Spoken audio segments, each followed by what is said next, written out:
He was like, give me your number. So they called me and I said, oh yeah, I don't know anything about being a financial advisor. Never even anything. I just help my parents and I help people in the service. So in the service, I was just helping them fix their budgets and helping them get out of debt and keeping them from filing bankruptcy, things like that, just on my own personal time. I just wanted to make sure that the sailors had a start because they'll waste money. They get paid on 1st and 15th. They're broke by the 5th. Broke by the 17th. We're back again. And I'm like, I don't understand. Your housing is paid for. Your food is paid for. Your clothing is paid for. What are you doing? So I really, really changed that for my sailors. And so then I got out and I found that firm and we started there. And my first year we went from $0, right? Me and my husband, we were at $0. And that year we grossed over $426,000. Wow. So.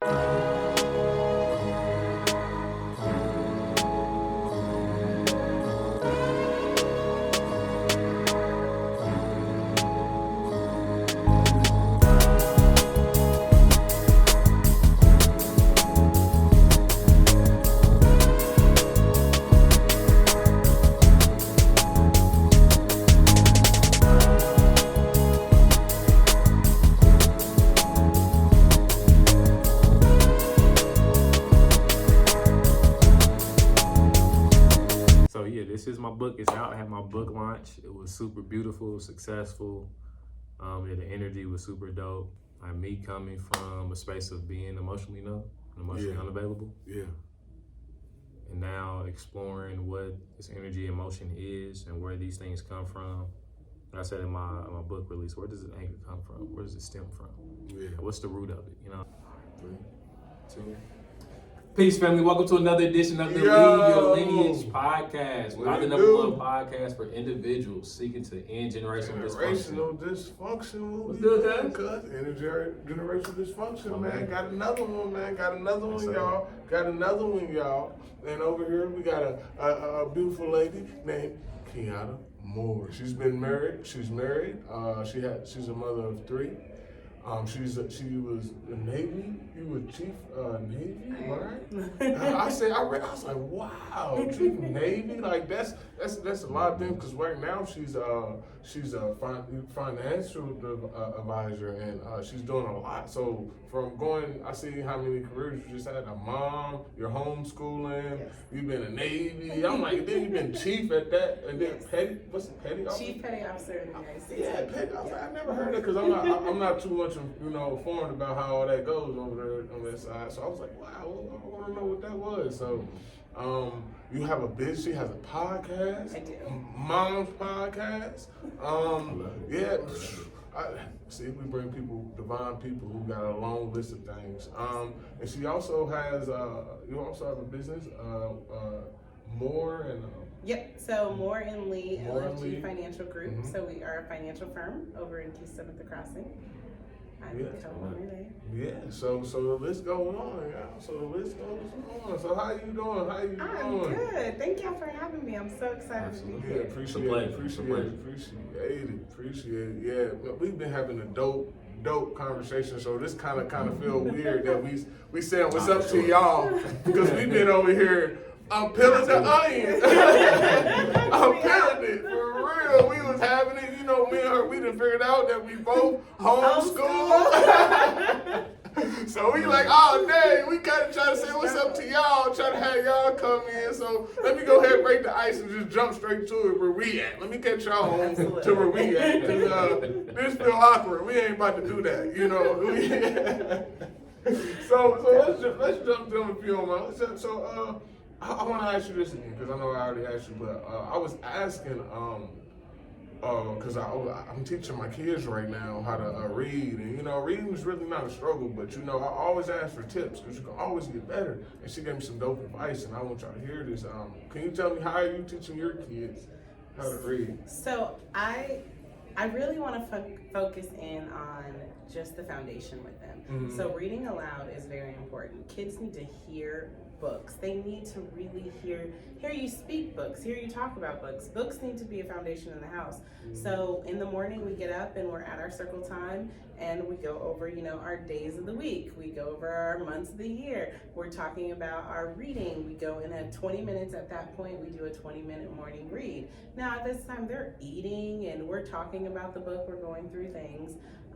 And we also do, like I said, an African-American study. So we go over a famous African-American person every month. Every month of the year, we're going to a different person, and we focus in on like what they do. So if it's like Martin Luther King, we're talking about the speeches. We're talking about things that are unknown to just everybody. Like dig in, and it's just not the surface, but go deeper, and really teach them about where we came from. So that's been really important. And then we also study geography. So that's been a big thing. We talk about different countries, and every month we pick a country, and then we focus in on that country. And from there, we do cooking. We cook meals from that country. We read about that country. We watch YouTube about that country, what's going on over there. And then we're actually going to Europe to experience life in those countries in September. So it'll be really fun. That's dope. That's dope. My birthday's in September. Yeah. Oh, mine too. What's your birthday? September 27th. Mine's the 4th. Yeah. Okay. Mine's the 4th, yeah. Absolutely. That's the best month of the year. Because it's July with it. I'm July, baby. The best weather is in September. Definitely. Always. That's what y'all think, man. I'm glad y'all got opinions, But I want to say, like, there are schools that will let you come in for months at a time, spend time immersed in those countries and in that culture, and then you go back. For little kids, people don't even understand that that's an option and an opportunity that your kids can have. Wow. Yeah, it is for real.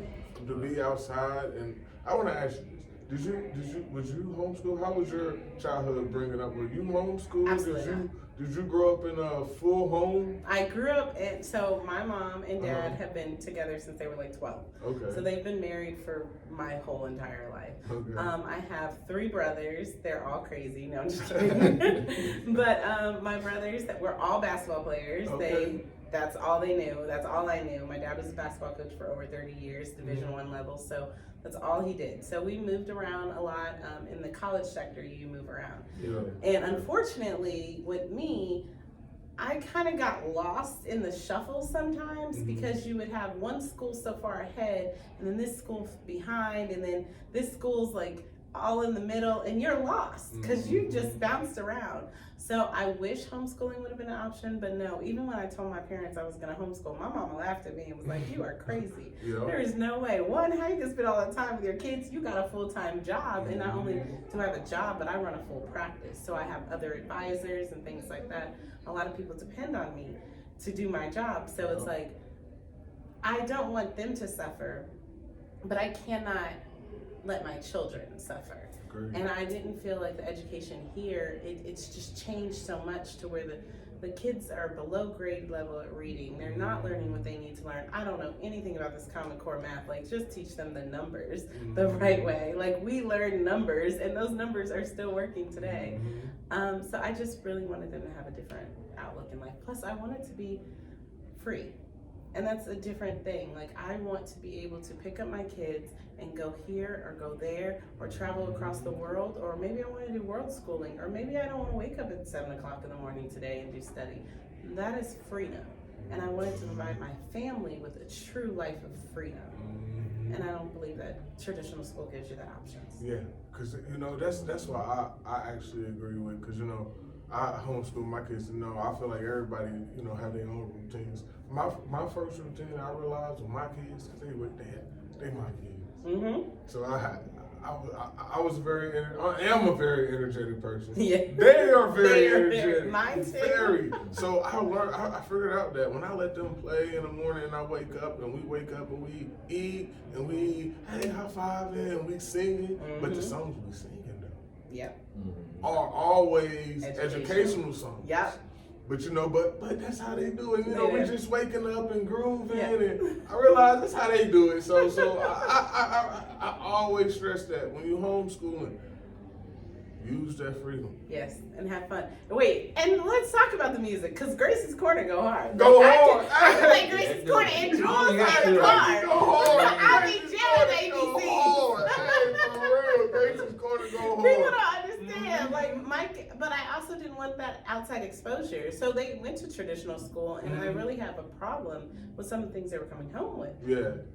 And I'm like, no offense to any rappers or anything like that, but some of those things I don't listen to. I don't listen to radio in my car. We listen to podcasts. We listen to educational things, or we listen to Gracie's Corner or Jules, or I'm also working on them learning languages and things like that. That's what I listen to. So then when you come home and you're talking about play this and play that, and you singing songs I had never heard, I'm like, whoa, time out. Where are you learning these words? That has a lot to do with why we had to make that shift. Yeah, agreed. Let me ask you this: with you having that experience of your children coming home to like, oh, this isn't working, how would that transition from traditional to homeschooling? How long did that take for y'all to make that change at home for your children? We're still working on our transition, right? Our homeschooling journey is fairly new, and it has been an adjustment, right? I feel like it's always going to be an adjustment. You're going to have one of my children is super hyper. She is like bouncing off the walls every which way from Sunday. And then I got the other one who don't want you to bother her until afternoon. She's literally like, I don't want you to talk to me. Don't wake me up. Don't say anything to me. I will wake up at noon and then you can feed me. So you've got the two personalities. But I find that my oldest, she's 5, she really does really good when you focus her in and it's one-on-one. So with her being the early riser, it's really good because we can do her circle time, we can go over things, and it's just me and her, and she loves that attention. And then by the time my little one wakes up, who's 4, she's ready to be all about mommy and get that time. And in the middle of that, it allows me the opportunity to still work, meet with my clients, create the plans and things like that I have to do for work. That's beautiful. It's a balancing act. It's a lot. It is. Because I'm right there with you. People probably think it's as easy. Oh, you're at home. I promise. It's the hardest, especially when you got to keep going and thriving with your business. And I run my business, my podcast. I run a full Airbnb. So that's also something that I have to go clean, flip, turnover. That's also something that's very busy. And then obviously the advisors who need me. So I meet with my own clients, but I also have to guide and help and educate them on what they need to do for theirs. Absolutely. Let me ask you this: what do you do for self-care? That's a great question. I'll let you know when I figure it out. No, but honestly, I am completely, because I was in the service, I do have high functioning anxiety and depression. So I multitask way too much because I overcompensate for everything else, right? I'm 100% disabled veteran. My time in the Navy was ended unexpectedly and not due to me. I ended up having pulmonary embolisms. I was 5 years away from retiring out of the Navy, so my whole life changed overnight. So I think that with that, I'm lost at times because you really have to find out, who am I? I've been in the service my whole adult life. So what do you do? Who am I? I fell into finance because I was always helping sailors and I was always good with people and I love people. But in reality, it's not at the core of who I am. It's just something I was good at. So I don't really have a self-care. I'm hoping that getting back to traveling, because that was my thing. I traveled my whole time in the Navy. That's just all I know. I hope that when I get back there in September, I'll find that again. I definitely plan on it because I'll be on an island in Greece. So ain't nothing but self-care. It's just me. That's dope. I asked that question because a lot of I see this on social media. A lot of entrepreneurs get burnt out, and they don't realize that they're burning themselves out, or they may, but they just continue to push through it until they really have to go sit in the hospital because of all these different things that we're doing. Burnout is real. And not just entrepreneurs, in the workforce, there's 120,000 deaths every year because of workplace stress. So, there's a lot of burnout and just in the world in general. I know I'm burnt out because I go all the time. But I have found that there are things that I do outside of work that has allowed me to enjoy life a little bit better. I do cooking with my girls. We cook every night. So I have a real problem with going out to eat now because of everything that's being put in our food. And I was going on this homeschool journey, and as I was going on, the journey of spending more time with my family, cooking became a priority. So I made this 365-day challenge where I was going to cook every single day. I started from not knowing how to cook. Now we're making lasagnas and pastas, and then we went vegetarian and took all meat out, and we create these really amazing pineapple bowls and all this stuff. So wait, you're vegetarian? I am. We are vegetarian. Wow. Yeah. We are. We're vegan. Yeah, we vegan. Nice. Well, I've I love been it. I've been vegan for but no more. It's like, I But no, that's dope. How long have you been? It's very short, so we've probably been going on a month now. Okay, that's just dope. No meat, Congratulations. and thank you. That's and it came dope. out of nowhere. Like it literally came out of nowhere. I was just very upset at the things that are going into our meat. Yes. And the things that are just going into our food, which is troubling. Like if you read a label, you don't know any of these words. No. It's like, what is all this? And I really wanted to make that shift to be more health conscious and more family focused, and that causes problems, right? I work in a white male dominated area where there's no black women. There's less than 2% African American female financial advisors. Wow. So there's not a lot of us. So they're not in support of me being like, yeah, I'm gonna homeschool and work from home.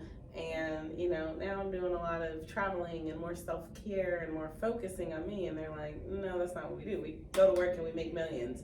Well, that's not what I do. I have no desire for that. I don't believe that there's a dollar amount that makes you happy. So at some point you have to shift. Like life is about more than money. So you touched on that. I had a conversation today with some teenagers. And these are the 3 questions I asked them. What makes people happy? That was number 1. Number 2, what makes you happy? And number 3 was is it possible to be happy all the time? And based on their answers, I formed the 4th question, which was, where did you learn happiness from? And they were like, they had to really sit there and think about, like, where did I really learn this from? And they were never asked that question before. And when people start to investigate where they get these principles and values and morals from, they'll really start to see how flawed that is in terms of how we were created, in terms of being a human being. It really forces us to be a human doing based on what we prioritize and what we glorify, essentially. And it's like, wow, and being able to get to those people, and especially with you being in the financial space, that's extremely important. So how do we shift the paradigm of people going from money being a priority to really taking care of myself and then letting everything else take care of that? So my practice is going through I call it brand expansion. I started as a financial representative, financial advisor in these spaces, and that's what you work with is just numbers. But then I sit down in front of my clients and I'm feeling like they're burnt out, they're tired, they're unhappy, they're miserable, they're going through the worst times of their life, and they want me to fix their budget, but you need a whole life change. So like your budget is just a hint of the problem. So I really have started just sitting down and I learn about them. Like, just tell me everything about you. And most of the times I find out that it's not the money, it's the overcompensation of them spending money because they're miserable. And they're broke because they're trying to maintain this lifestyle to stay broke, but they want people to think they're rich or look rich, but they're broke. But this is the lifestyle that we've created, this false illusion of just shit. It's just a false illusion. It's not real. Like, the money doesn't mean anything. The big houses don't mean anything. In 100 years, the last person that ever knew you will die. So that's what matters. The time that you have on earth, the time that you can pour into the ones you love, that's what I've gone for. So I've almost rebranded into more of a transformational consultant in helping people transform their life. go from working at the 9 to 5.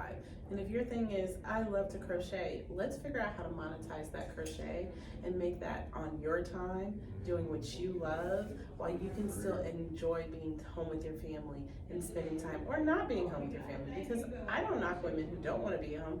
I didn't think for the longest I'd ever be at home. I never thought I'd be a stay-at-home mom. I was like, no, I'm gonna be like, you gotta go to work, you gotta grind, like kids go to school, that's where they go. And then I started seeing that they're spending more time with these people than they are with me. Yeah. Right? Like they're learning more about their values than my values. MVPs. Man. Moral values and principles. It's crazy. And my values are different than what they're learning at school. For sure.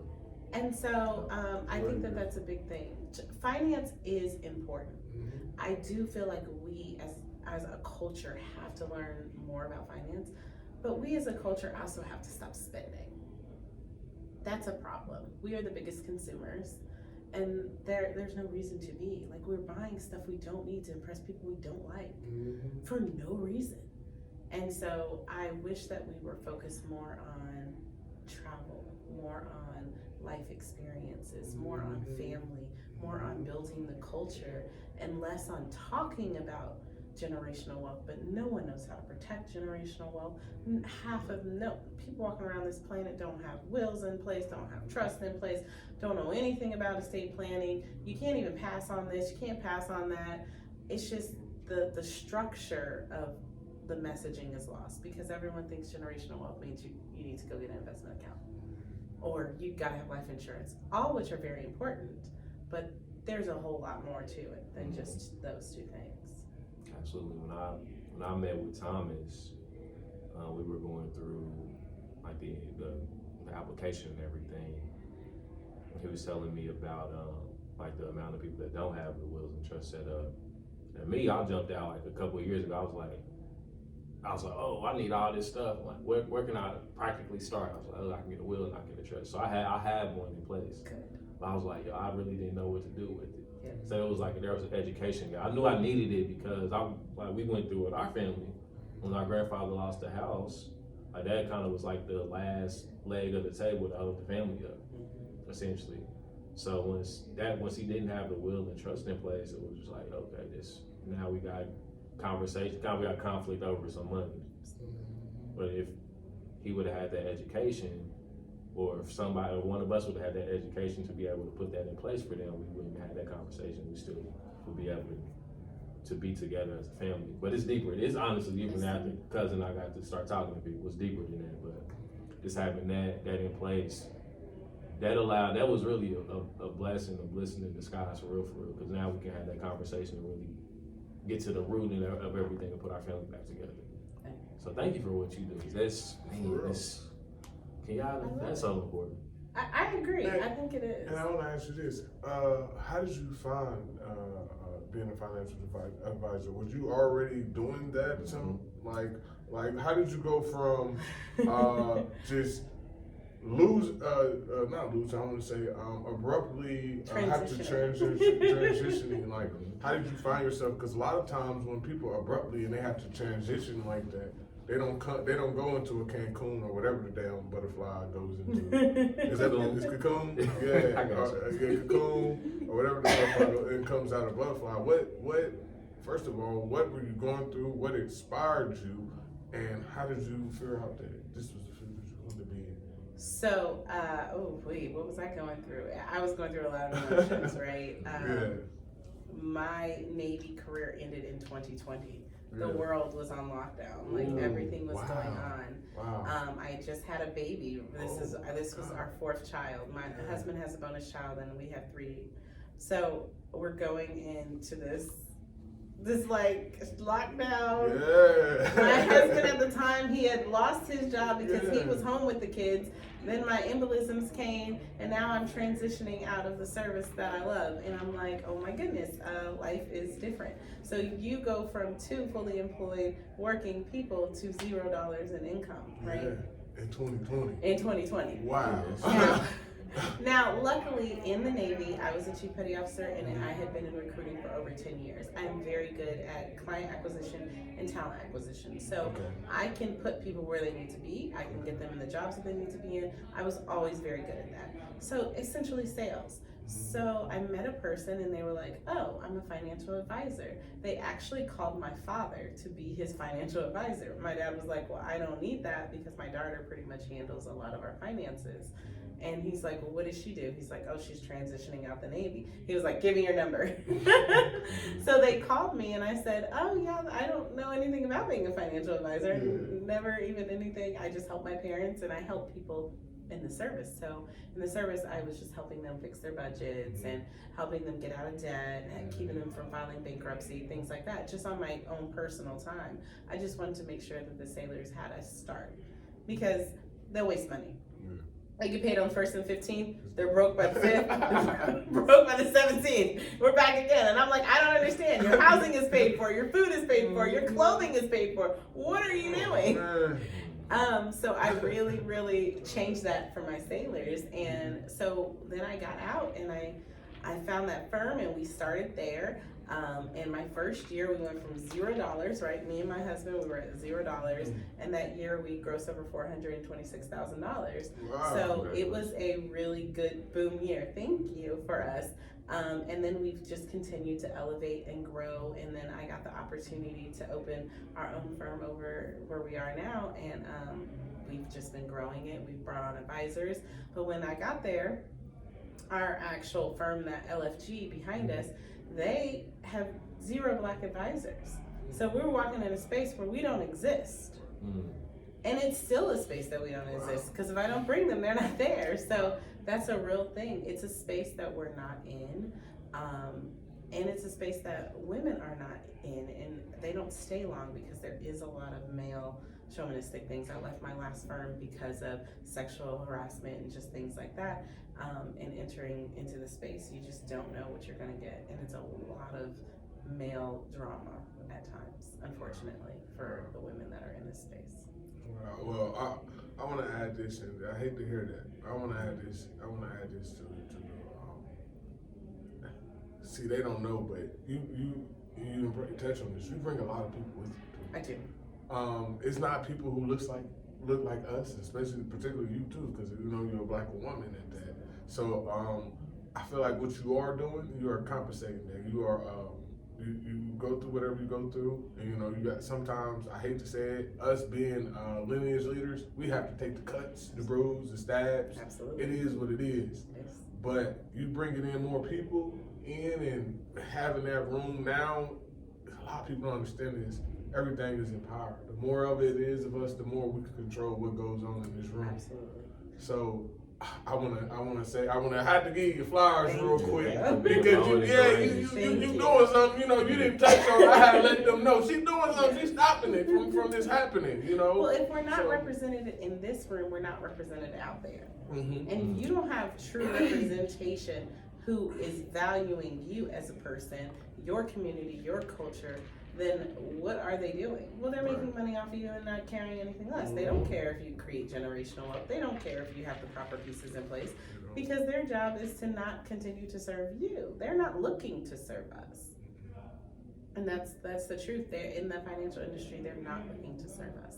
And that's something that I want to change. So bringing in more African-American advisors and just really, really being a forefront for them is important to me because whether I stay in the finance field or not, or continue on with my transformational coaching, I just want to make a way for everyone.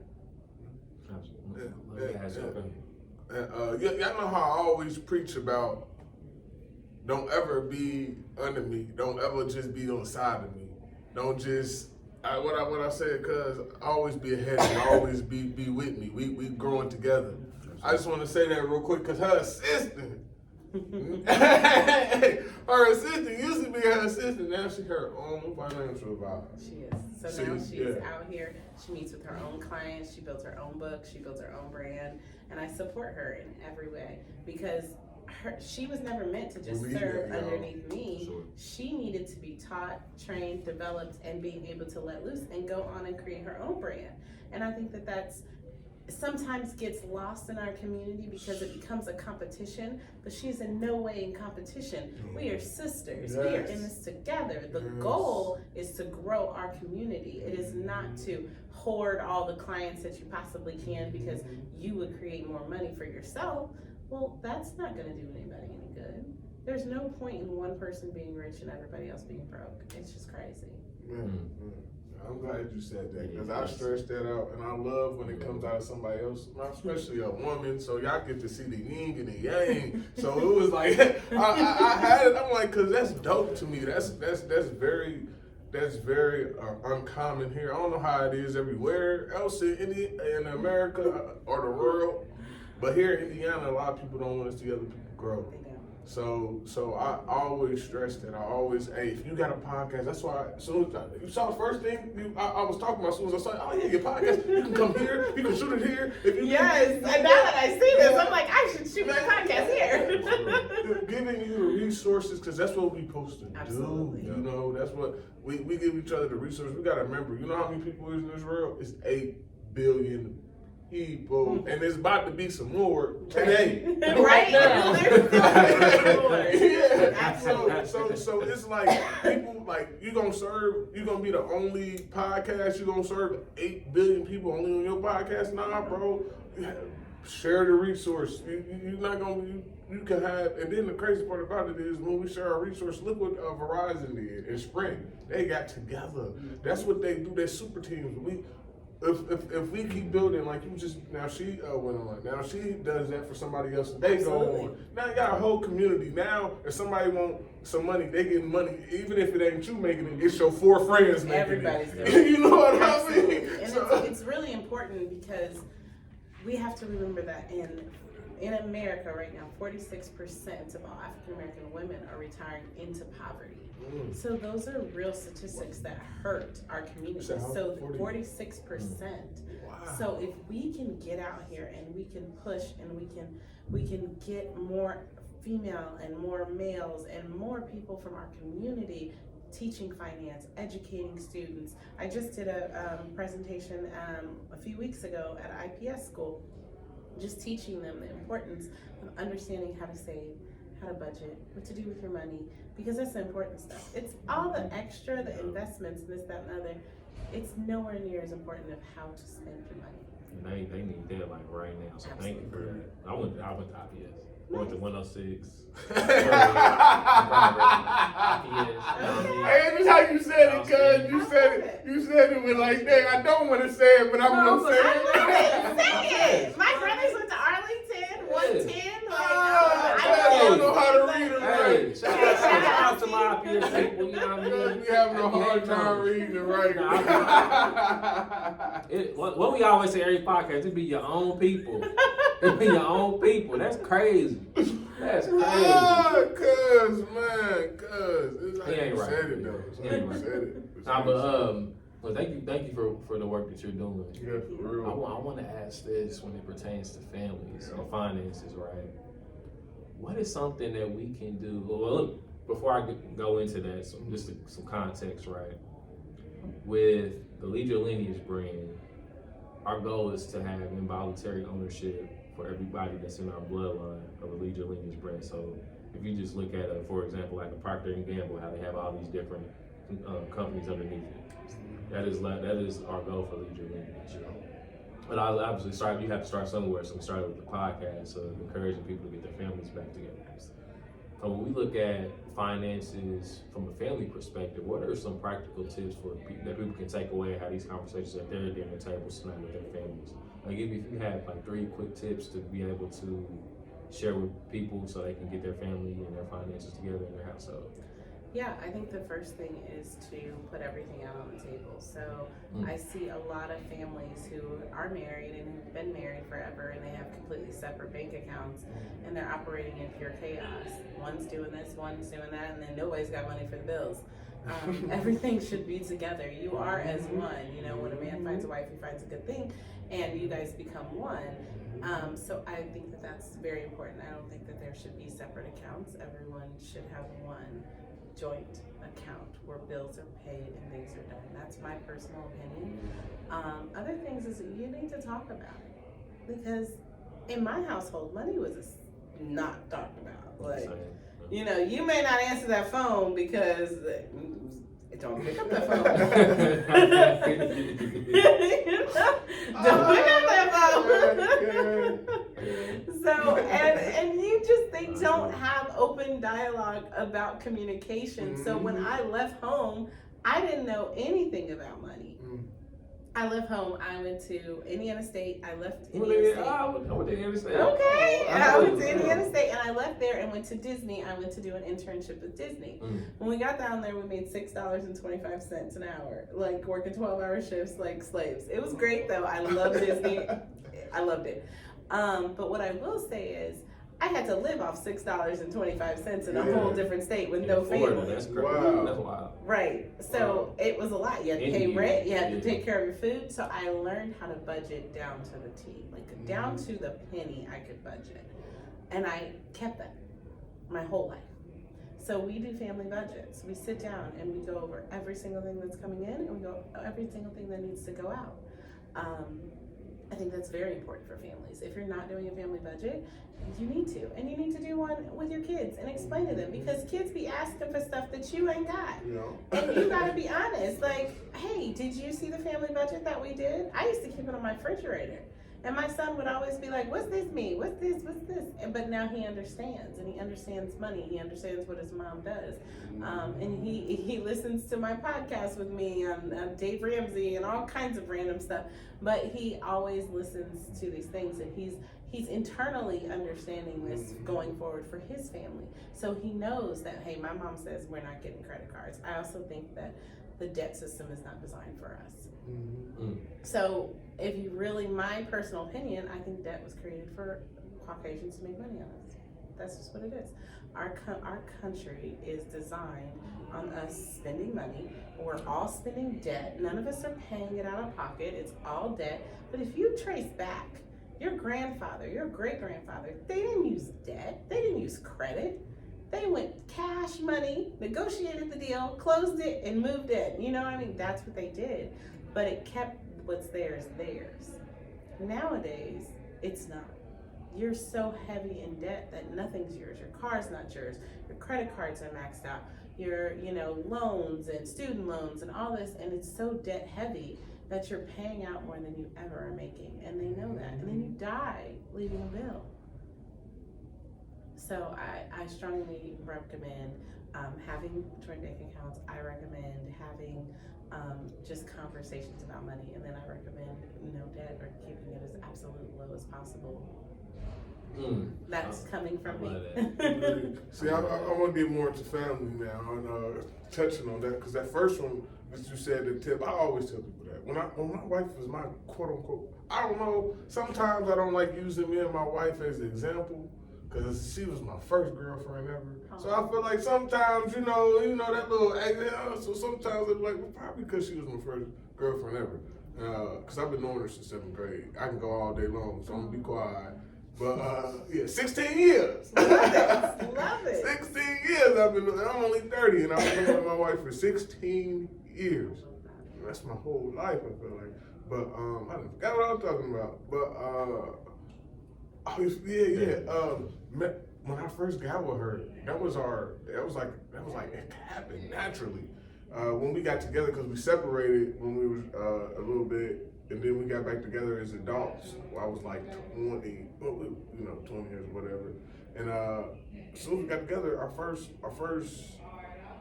thought was, this is our money. This is not your money. This is not my money. This is our money. Whatever money coming in is ours. This is no such thing as nobody's paying 50. I'm not paying 50. Absolutely. You're 100%. I'm 100%. I tell people 50 y'all both missing something. No, come in here with this 100. Every day you need to bring your 100. If you're only bringing 50-50 in a marriage, it's hard. It's going to be horrible, and that's why someone turn it back to marriage. First of all, how long have you been married? So I will be married 6 years in like 3 days. That's dope. Yes, dope. we've been That's married dope. 6 years. That's dope. My husband is everything opposite of me. That's dope. He definitely is. He is the spender, and I am the saver. So we had a lot of working through because he married someone who's very structured, and he was not there. He was not ready for that. I'm laughing because He came with student loans. He came with student loans, and I was like, "What's a student loan? And how much of that you got?" And then he showed me, and I was like, "Did you buy a house in your brain?" Oh man. He's got 2 master's degrees, so he is. My husband's highly intelligent. He is very much a structured person. Mm-hmm. I am opposite. I am very free. Yeah. I don't like feeling confined to anything. I really enjoy the freedom of my time, of my peace. I feel like if it doesn't serve me purpose anymore, I'm done. We'll move on and we'll figure it out. And that's just how I've always been. I've never been one for like high drama and all that stuff. He is more like, he will stay miserable at a company forever. I'm like, well, if you don't leave that job, there's a million more. He's like, no, there's not. I'm like, create one. Like, but that's how I am. So yeah, we've been married going on 6 years. Congratulations. That's good. That's beautiful. Congrats. Thank you. And you know, that's dope. 3 days. 3 days. Y'all having a little party or whatnot? No. Oh, okay. I know how that because we ain't had no partying since Right? the first one. And we didn't even have one then. We got married in Vegas, and I went to sleep after we got married. Oh man. I was pregnant, and matter of fact, as soon as we got back from Vegas, I went on bed rest, and I didn't come off bed rest until the baby was born. Oh man. So I was sick. We got married. It was on a whim. We just are yin and yang, but he's the foundation that my kids need because he's definitely more of the like, we're gonna do this, and he's structured in this, and I'm like, yeah, no, we're gonna do this. I'm like, yeah, I do this. And you know, I feel so. I love seeing black families. Black families is like so critical. We need mom and dad in the house. We do. We need mom and dad in the house. Absolutely. I'm so glad that. And if for you to keep that, did your husband, did he grow up in a house? Was his parents married too? He did. Oh man, so this is they got divorced later in life. He was already in college when they got divorced, but great people, both of them, and they were together his whole life. My son was actually brought up in a single family, so it was just me with my son, and it was me and him for 10 years until I met my husband. I hated the fact that he had to grow up without a father in his life, but I love the fact that my father, my brothers, are like his fathers, like and his grandfather on his dad's side. They are my foundation, and my son is such a good man because of them. Like, he don't give me no trouble. He's a basketball player. He's a wonderful kid. He's an honor roll student, and like, I couldn't do it without them. So I do believe that men are so important in the household. Very important. Even if it's not your husband, and I feel like I have to say this because sometimes as women, we're in a single, like we're raising our kids by ourselves, and we want to look for a man to come into the household and be the man that man needs. And sometimes it may be your dad, or maybe your brother, or maybe a mentor, but don't bring anybody in your house that's going to abuse your kids or mistreat them or do them wrong in any way. So before I ever brought anyone around, he is the only man that's been around my son. And I was very strategic in that because I didn't want anybody just coming around my kid. I didn't want to rotate men in because I had to pay a bill or something like that. And leading in, that's why I'm about to launch a non-for-profit to help single mothers to where they can win scholarships and win things to help take the burden of bringing someone in to shed those bills because, it's just too much. My mama did it. I'm 30. My mama did it and still doing it for 30 years. Cause I don't care no matter what. I still need parents. Still need parents. Don't matter. I told my mama, you gonna have to be 100 and something, cause we gotta go in the same day. I agree. My mom is amazing. For real, I couldn't live life without her. Me neither. So I'm that program. Whatever I can do, let me know. Whatever I can do to help, cause I've been in that home. I grew up, like I said, I grew up with my mama for 30 years. Just me and her and my little sister. And you know, her dad, you know, got life in the penitentiary, so you know, it's just been us. Always been us. So my mom, I didn't realize until I realized, but when I got older and had kids, and I started realizing, like, wow, my mom didn't have that extra help that I had. My mom had to do it all by herself. And that hurts my feelings. Like, I would be like, dang, like, it gives this, like, feeling of me. And it's like, wow, mama. If I knew it was that hard, man, I would have been a good boy. I would have been. You'd have been putting her through hell. But at the same time, she bared that weight alone. Did you have multiple people come in the house, or she just bared that weight by herself? For the most part, she did it by herself. She only had one, and that was the man who raised me. But he got life when I was so young, so it was like, you know, so it was over. I really hope that we can keep the cycle of mothers being forced to just be with someone because they have to pay bills or they have to feel like they need someone. That's what I really want my nonprofit to do. It's just to help women see that you can do this alone. We are here. People will support you and give them resources and things. What do you think is one main reason? Financial. Financial? Why they bring someone in? A lot of it is financial. A lot of they're tight. They don't know how much money they got coming in, or they're working 2 or 3 jobs. They're stressed to the max. They gotta put food on the table. No one's ever taught them how to budget, save, and do anything like that. So sometimes that creates a really big struggle. So teaching them on the financial aspects of how to do things differently. And I know this is this might be something. How can we prevent this from happening? How? Because I need a woman's perspective besides my wife's and everybody else.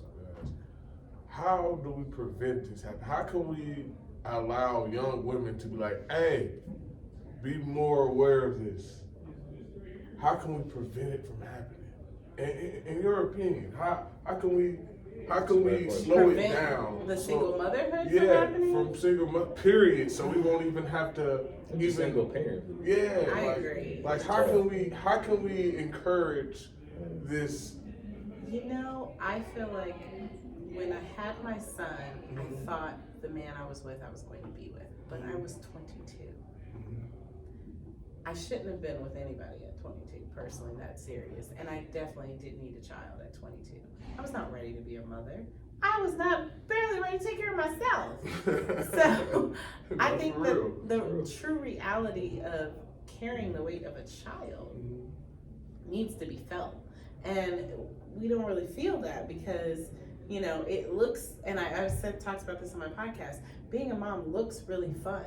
Right? It looks like, oh, that baby's dressed so cute. I want to have a kid one day. Like, oh, I love that. You can this shit is not for the weak. Right. like it is hard, and you have to feed and clothe and take care of this person. So when you're with someone, that is the thing that you have to start with. I think that family planning needs to be talked about. Like, if you're really going to be with somebody and you really feel like this is the person I'm going to have a child with, then go to therapy. Sit down with a family planner and really think about that. Like, are you going to be here through thick and thin? Are you going to be there if your wife is on bed rest for 9 months and there's nothing going on? Are you going to stay? Are you going to cheat? What are you going to do? Like, is this something that a man can deal with? Those are real things that people don't know about. What about when the bills come? What about if it's COVID and you're both laid off? Who's going to get up and carry the family? Like, those are things that you really have to think about. And I feel like right now we just don't. We just jump out there and we're just looking for someone, a connection. But a lot of it stems from depression. A lot of it stems from not having anything else to do in life, like go to college, go get a trade, travel the world, enjoy life, live life before you have a kid. I wish I could have lived life before I had a child. I didn't have that opportunity because I did have a son so early, but I still was given that opportunity because my parents helped me out so much. So I still went to 21 different countries, but I've met people who've never left and they got 3 or 4 kids and they're in their 20s. That's crazy to even put your body through that. Value yourself a lot more. I think women, we have to start valuing ourselves a lot more, know our worth. Sometimes the environment that you're from doesn't always maximize you knowing your worth, and I think that that's something that we have to improve on. Just know your worth, because not every man can have you. You're not designed for everyone. Real talk. That's powerful. That's powerful. Because I feel like that's what we need. It's great to have these programs to help, but what I've been learning is that we don't need band-aids. We need to figure out how to stop the cuts. We need to figure out what's cutting us. What's the sharp object that us as a community keep rubbing against them? And whatever that sharp object is, instead of keep making a band-aid for it, we need to say, fuck all that. Let's put it in get rid of this knife. Let's get rid of this. And I asked that question because like I said, sometimes I always look. It's my favorite saying. I made this saying myself. I always look from at a different angle, because the angle you might be looking at ain't correct. And I always hear it from a different person, because you might heard it from the wrong person. That's true. So I feel like my perspective is like I was kind of divine to start a family, like all that what you were saying, talking and planning with this with my wife. I was doing this as teenagers and stuff. We didn't know. We were just talking. Didn't know that it was manifesting it. We were just talking. So it was like, so it's like, wow, you saying that. I'm looking like, wow, dang, man, my wife did that. That's kind of weird. Planned it, but didn't even understand what we was planning, and that's so critical out here, because man, I know too many of my cousins, my women cousins, I'm tired of seeing y'all pregnant, not having no man. It's hurting my feelings, because I know the struggle. I know what you going through, and I definitely know what your son going through. I'm not knocking what you going through, but I can only have sympathy for y'all women. I know what y'all sons is going through, because I went through that. I can have sympathy for y'all, but I can feel your sons, and I know what the sons is going through, and it's a tremendous stress on us. Yeah. So I'm gonna ask you a question. That was one of my big dysfunctions growing up that I'm still fighting to this day. Teaching myself how to be a man, without a father figure. What is one of your biggest dysfunctions that you figured out that you grew up as a child, that you are fighting? And it may be your whole family might be fighting. So it may be a whole big family dysfunction. I would have to say being loved properly and loving someone properly. My parents have been together so long, but I don't truly believe that they showed us love, like how to love. They're not like the affectionate type of people. You're not getting like, I mean, I can't even tell you if I've seen them kiss. Like, people are like, I can't even imagine. Like, when my husband comes home and kisses me after work or kisses me before he leaves for work, I've never seen that from my parents. Wow. And emotional trauma, it's there because I also had a really hard time connecting with someone on a deeper level. When I got with my husband, I explained to him that I don't really like date, I just may hang out, and then, you go your way, I go mine. We may hang out for 6-7 months, a year or so, but I'm not looking for anything. He looked at me and was like, what are you talking about? He said, we're not doing any of that. And I was like, oh, you're free to date who you want to can date, you know, no restriction. I lived in a whole other state. I lived in Pittsburgh. He lived in Indiana at the time. And he looked at me and was like, are you crazy? If we're gonna date, we're gonna date. I don't know what this nonsense you're talking about. I was like, I like to think of it as like open. He was like, nah, I like to think of this as shut. Like, this is shut, and we're not doing that, and we will create relationships. But I had spent so many time in the Navy that relationships were hard. You love so hard when you're around them because you're there and you create that bond, you create that connection. But in 6 months, I'd be gone for the next 3 years and never see you again. And you may be in Japan and I may be in Kuwait, and we may never even be around each other. So you just learn to love people when you have them. And I still do that. I still love people when I have them. My husband has taught me how to hold on to them a little longer, because I was like, yeah, well, we can go our separate ways. Like, oh Lord, I didn't ended our marriage relationship a million times. And he's like, okay, well, I'll see you in the morning. And I'm like, okay, give me a kiss, good night. And then we wake up still married.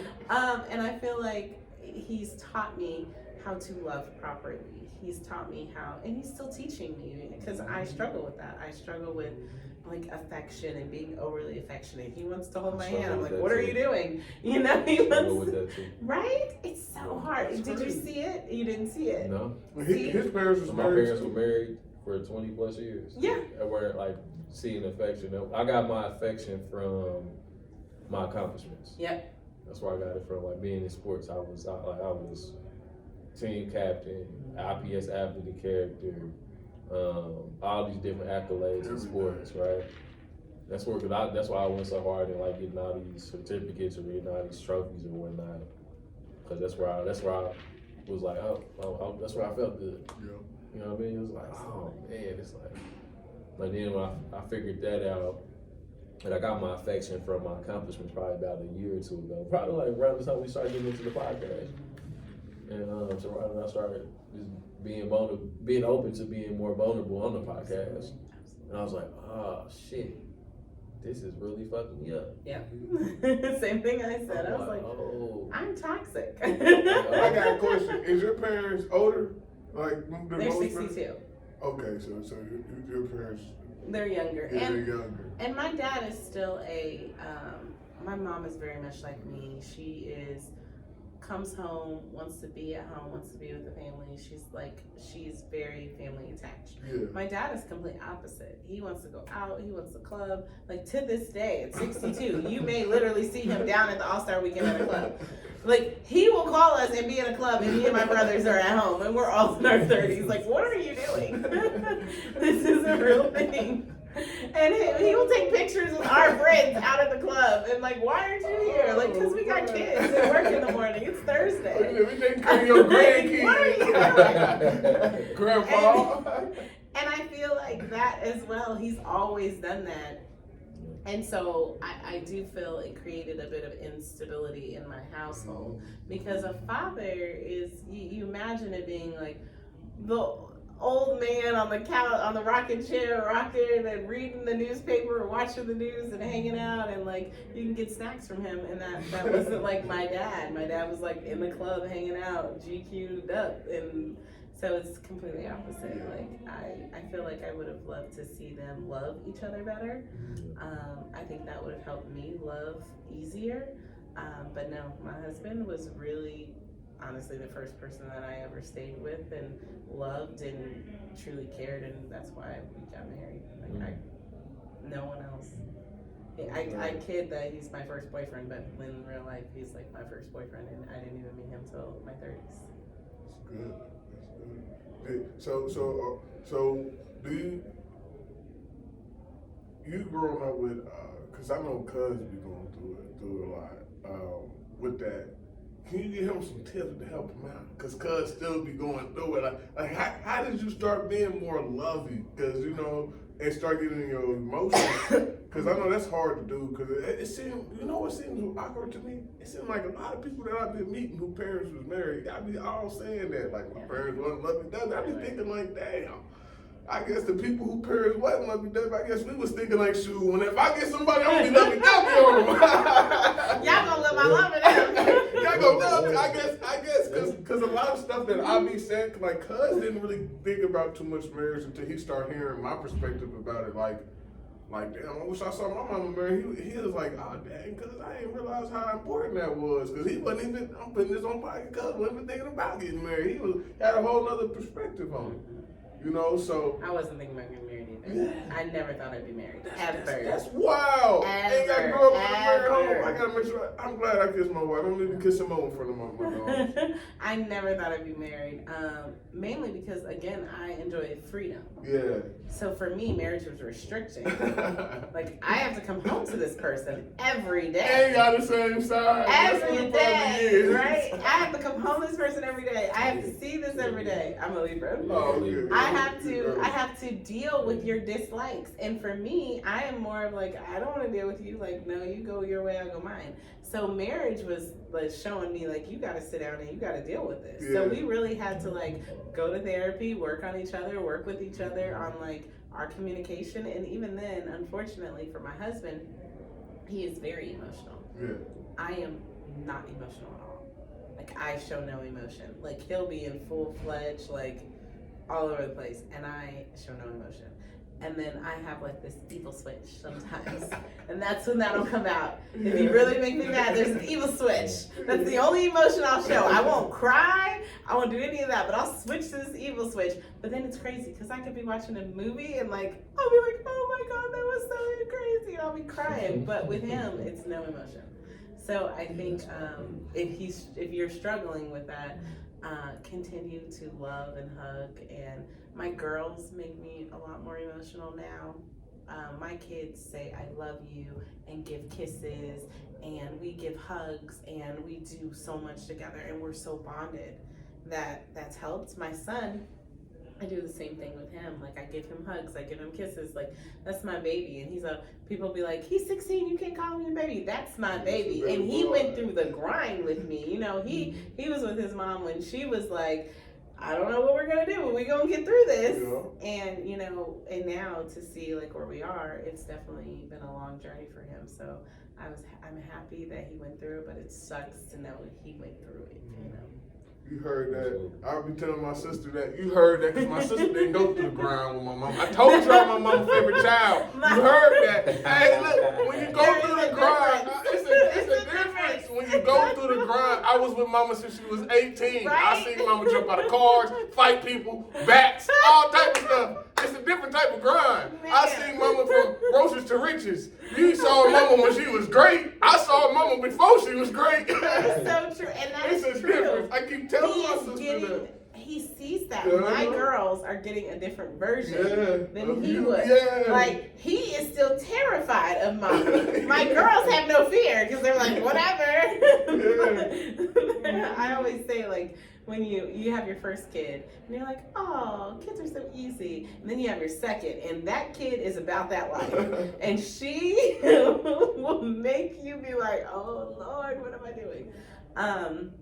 But yes, they get a totally different version than Jaden. Jaden got the young 22-year-old person trying to be a mom. Like, I didn't know anything about being a mom. I didn't even, the first night in the hospital, he was born on Christmas. So we're on Christmas. He had a bowel movement. It's black, right? That's the first thing. He's born. I have a Christmas Eve and a Christmas Day baby. It's crazy. When this happened, I was freaking out. I was like, my kid's an alien. And then they were like, no, this happens. And I'm like, who tells you this? Like, what am I supposed to do with this kid? And that's honestly a conversation me and him had in the hospital that day. I was like, I don't know what I'm gonna do with you, but I'm gonna figure it out. And it excelled my career in the Navy. I went from like kind of running a little wild to, 7 years later I was a chief in the Navy, and I advanced very, very quickly. And I just focused in on how can I create a life for him that is sustainable forever. And that was a big focus for me. So the girls are getting the sustained life, but they don't get the struggle. No, but their struggle is different because unfortunately now they're running into the burnt out mom. Mom's tired of grinding. I'm tired of working and building and creating these dynasties. And I'll never forget Mark Cuban was talking about on Shark Tank one day that there's people who build these businesses and then they walk away. Yeah. Because they're exhausted, and that's like what I find that I run into. Need that time and space, cause I ain't gonna lie to you. If I had a free day tomorrow, I wouldn't even know what to do. I wouldn't even know what to do. I'd be like, you know what, man? Just go get the kids and let's just do what we normally do. Wow, people are like, what do you do for date night? I'm like, what? Like what? No, I don't. We don't. I don't think we probably haven't done a date night. I was in like just a about year. to ask, when was your last date night? Because I don't know our last. I don't know. I don't know either. I don't know either. I couldn't tell you. Me But neither. I'm getting a lot of wisdom from y'all conversation. yeah. Date, and everyone says date nights are important. So I would agree. Hold I on, what's think the date it's night important. though? But what is it? Because That's at the end of the night, now at around 9 o'clock after we put the kids up, we be having our time. We be partying. See, I don't even get that. Because and my kid don't go to sleep. She don't go to bed till 3. I have a child who does not sleep. Like, she does not sleep. And everybody's like, sleep train. And we've tried it all. She goes to bed at like 3 a.m. every morning. She has like true anxiety when it comes to sleeping. So she's just up and she wants to talk. She wants to hang out. And I'm a night owl anyway, so I'll just be like chilling with her until I'm like, girl, I gotta go to like, all right. I gotta be up in 2 hours because in the morning, my morning routine, I'm up at 5:30 and I do dishes and do laundry and I make all my kids' beds and make sure their house is spotless before we leave because I'm kind of a neat freak. That's the Navy. Yeah. You know, you was the chief. Chief, can't forget that chief. I'm kind of a neat freak. But no date nights. I don't know what a date night is. It's like whatever. We're married. Yeah, that's what I said. I don't know. It depends on, because like if you go off of the traditional date nights, I don't know when the last time, but we be having our times like when we can kick it, and we be kicking it. We be kicking it strong, but we ain't went on no date night. If we go on a date, the kids with it. Right. We'll go to basketball games. Mm-hmm. That's our thing. We go to football games. My husband's a basketball coach, so you know we're always like out doing stuff like that. But like, What he coach? he coaches at Chatard, so he's the freshman coach there, and then he coaches AAU, and I sponsor their AAU program. We got so much in common right now. Cause used to be a coach for for ISU too. Oh. I was a GA for the Indiana State football team. I did track and field in college. Oh, that's nice. I did too. What'd you run? Look at this. I was a thrower. Oh, I I ran was the like- 400 and I did high jump. I did the 400 in high school. I did the 400. I did the 4x4, and I also threw discus in high school. Nice. The senior year, I was the alternate for the 4x1, so I had to jump in there for a few meets. But when I got to college, I thought about being a decathlete, but I saw a polo, and I was like, a decathlete. It's basically you do like 10 events. Oh, okay. And I saw that pole ball. That's just thing you gotta play it to the ground. And I was like, yeah, I'm good. You sound good. I thought you had heart. I went to school with I a got that world-renowned pole vaulter from LC. She was amazing, but she was like You went to LC? everywhere. I went to LC. I coached freshman football at LC. Oh, nice. Right now? Mhm. Oh, that's awesome. Look at that. Oh, this I love connection. it. You know what I mean? Our little cousin, he was on the freshman football team. Oh. Yeah, this past season. Yeah. Right. My son used to play football. It was honestly his best sport. I loved him in football.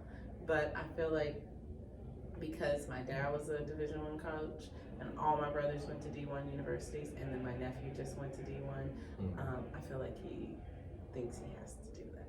Yeah. I told him like you can create your own legacy. Absolutely. But I feel like his legacy is like, yeah, I'm gonna go do what they're Yeah, doing. he like, yeah, mom, you don't know. I'm trying to build a legacy Yeah, out here. that's I'm trying to finish the DNA. You trying to mess up the groove. That's and I think that's it. And that's the thing that the brother Malcolm that we met before we started recording. He has an entire organization that serves like the business behind sports. Okay. He went to school for sports management, and I did as well. Oh, nice. That's why I studied because my whole world was sports. But I was Yeah. like, all right, I want to go be a sports agent. But I'm like, yeah, I got to go to law school. That's what my counselor told me. I'm like, yeah, I'm good. I wanted to go to law school. Yeah, but I didn't want to do that, so I picked up a coaching minor, a coaching education minor, and I got an opportunity to the GA on the football teams. I gave tours to all the coaches and all of the recruits that came on campus. I worked in the Office of Admissions. Right. I was a tour guide, best tour guide in America too. I love it. Love it. Yeah, he was the best. He was Mr. ISU. Okay. No, for real. If ISU, he speak, he toured, You go into any of the places, you ask, he the first person you gonna see. Oh, you need help? I'm for real. Wait, what year were you? I came out in 2015. Oh, you baby. Yeah, so before then, if you, because even if you even went to ISU, you was on there for a day. You saw this man. When did you graduate? A little while ago. 04. Okay. I went to Indiana State in 04. You might does the name Jaden Everett ring a bell? No.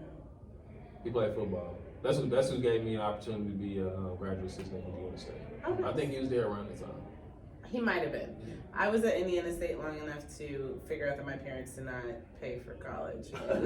And they gave me a $5,000 bill. It was like, you gotta pay this before next semester. And I was like, what's option B? Nah, that's real. And Disney was like, we're hiring for interns. I was like, that sounds like option B. And I killed it down at Disney. Disney is actually, How was it? it's amazing. So if you ever have the chance, the pay sucks, but if you ever have the chance to do the internship, if you know any kids who do, it's absolutely wonderful.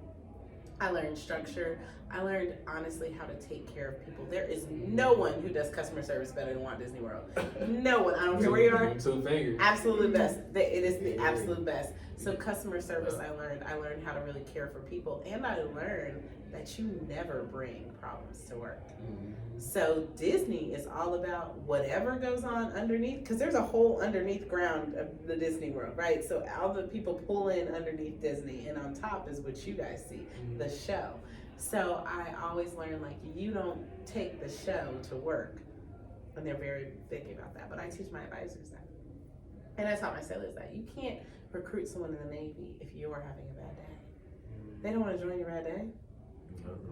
And I teach the advisors the same thing. You can't tell people how good life is going to be if your life sucks and if you're struggling. So you always have to remember that. So Disney did teach me a lot about customer service, and it taught me a lot about being poised. And I love Disney. Absolutely love. The best thing they ever did. They offered me a job on the cruise ship. I said, I'm not going in the ocean. I'm from Indiana. Came back, and 2 weeks later I was in the Navy. So. I love that.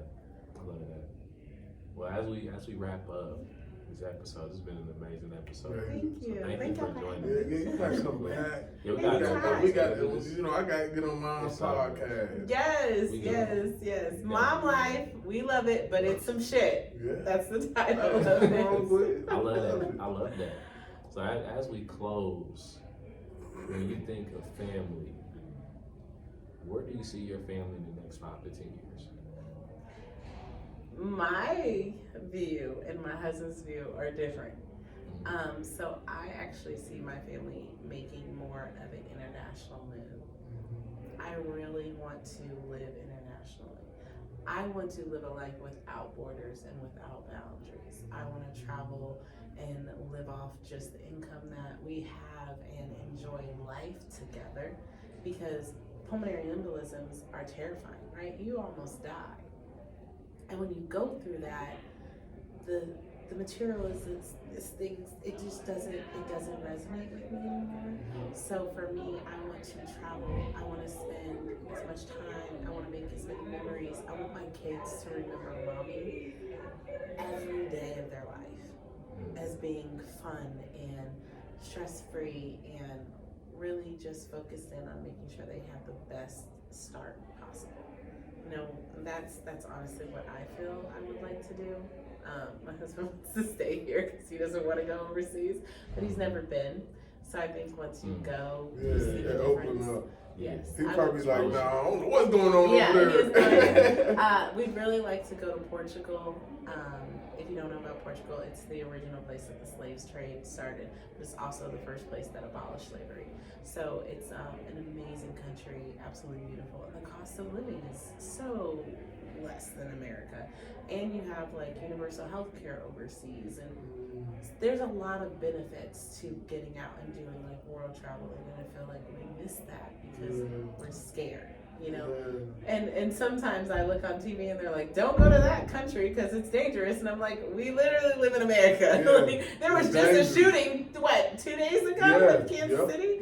So it's like, don't be scared to travel, but give your children the opportunity to explore life in a whole different way, because the one thing that they can say Everybody can say they went to regular school. Everybody can say they graduated college, or just everybody can say the traditional stuff. But how many kids and how many of our kids can say, I lived in Europe, I traveled to Africa, I went to Ghana, I did this, I did that. Like, I lived life before I ever even knew that that's what I was doing. I lived the human experience. Yes. You know what's so crazy?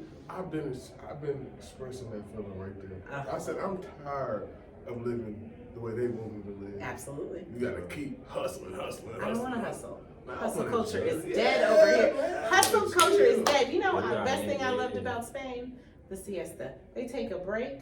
They close down. 12 o'clock, everything's closed. You can't find nothing open. They'll see you again at 7. But they done had lunch with their families. They done spent time together. The spouses are going out on midday dates, and then life picks back up in the evening and you go have dinners late and all that. That's the life that we miss because we're hustling. Hey, I don't want to hustle at all. Rick Ross, you can keep it. I'm done with it. No, live life in ease. And honestly, the hustle culture is what's killing us. It's not sustainable. It's not sustainable. We're having strokes and heart attacks. And there are 30-year-olds having strokes, heart attacks, because they're pushing themselves to the max. For what? It's not worth it. So yes, I plan on taking our life international and really just enjoying life as a family. I'm getting my passport this year. You have inspired me I'll a be lot in Greece more. in September. Holla at me. Come on up. This episode inspired me a lot more, and I'm saying that on here. And for real, like it done gave me a lot of different things. That done hit home right there. Hustling too much wrong. You know what I mean? Hey, don't hustle too much. Chill, man. Chill. And I tell people the American dream is dead. It doesn't exist. Like, people are like, oh, you want to get a house. But then you get a house, they're like, oh, but you got to have a vacation home. Oh, you got to have a white picket fence. I literally have 2 houses, white picket fence, 2 dogs, kids, all that nonsense. I don't want any of it. I want peace. I would sell it all and walk away in a heartbeat and just start over and live in peace. Because that's one thing that nobody can give you. Time, you can never get back. Money, you can always make. And sometimes no one talks about how much money is too much, or how much money do you really need to be happy. That's the difference. Everybody wants to talk about, well, what do you need? How much money do you need to survive? This, that, and the other. What do you need to be happy? We have to start figuring out happiness from within, because the money, you're never going to be happy. Hey, we struggling with that too. I got a book down in the links. Strength Within Volume 1. Yes. I had a section in there called What's Your pH Balance? Peace and Happiness Balance. I love that. Go check that out. Had to put that and in. Since you're plugging in, wow, you threw me the hoop. If you're looking for a life transformation, please give me a call. I would love to sit down and work with you on finding your true passion and helping you maximize on it. I don't know where they can reach you. You can call me on my cell phone. It is 317-606-5302 or kmorefinance@gmail.com. Do you have any social media platforms? I do. Facebook, Kenyata L. Moore. Instagram, Kenyata L. Moore. You can pretty much find me anywhere.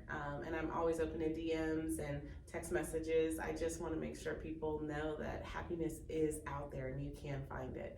And it's not a dollar amount. It's just not. And where they can't find Mom's podcast, because I know it's a lot. Yes, Spotify, Mom Life. We love it, but it's some shit. Please follow me. It is funny as hell. You are getting like a true conversation. I like to say it's a conversation best served with wine.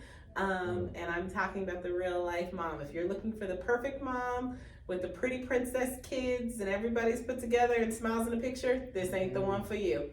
My life is real shit. So that's what you're going to get. Family, we appreciate y'all for tuning in to another episode with a dope lineage leader. Go. Miss Kenyata Moore. Appreciate Mrs. you Kenyata coming. Moore. We appreciate you for being Make here. sure you likes, Yes. share, Yes, subscribe. they are wonderful. This has been amazing. Hey, appreciate Thank you that. for having me. Well, family, as we always love to say, lead yourself so you can lead your lineage. Y'all know what it is. We'll see y'all next week. Stay melanated, baby. Peace. Shout out to all 3 of my You kids. guys are awesome. That was so Shout out much to my fun.